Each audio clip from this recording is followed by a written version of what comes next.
Est-ce qu'il y a des joueurs de haut niveau qui utilisent justement des boîtes de collection? On a parlé tout à l'heure de Samsonov.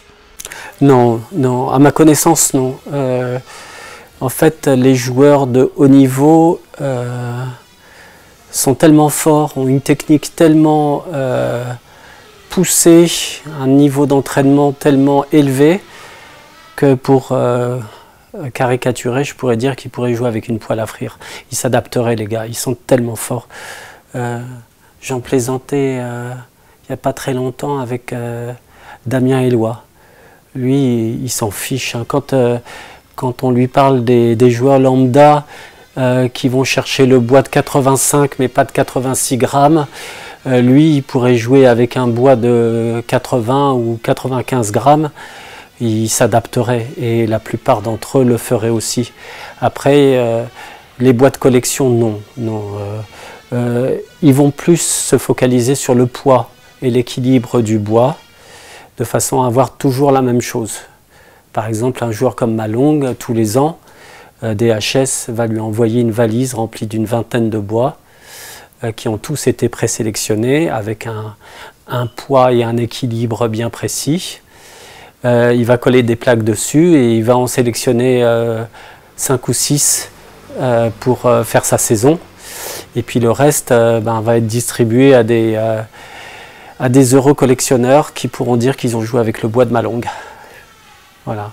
Qui achète ces bois à 1500, 3500 tout à l'heure, tu as dit? Des collectionneurs. Donc c'est une petite communauté en fait. À part les Asiatiques, nous les Européens, on se compte par quelques douzaines.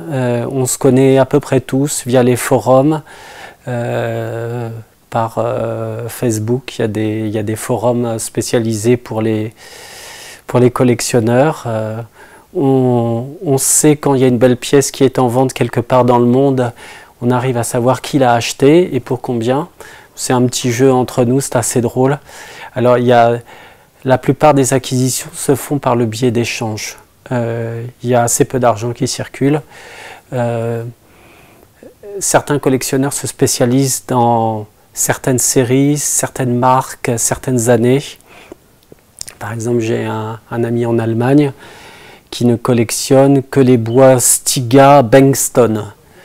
Donc Bengtson, Stellan Bengtsson est champion du monde et un joueur qui était sponsor Stiga. Et donc, c'est les fameux manches droits. Donc, sachant qu'il ne peut pas tout avoir et tout collectionner, il va se spécialiser dans les manches Bengtson et donc il est prêt à échanger des dizaines de bois Butterfly ou d'autres Stiga d'une autre série qu'il a pu acquérir ailleurs contre le Bengtson qui lui manque.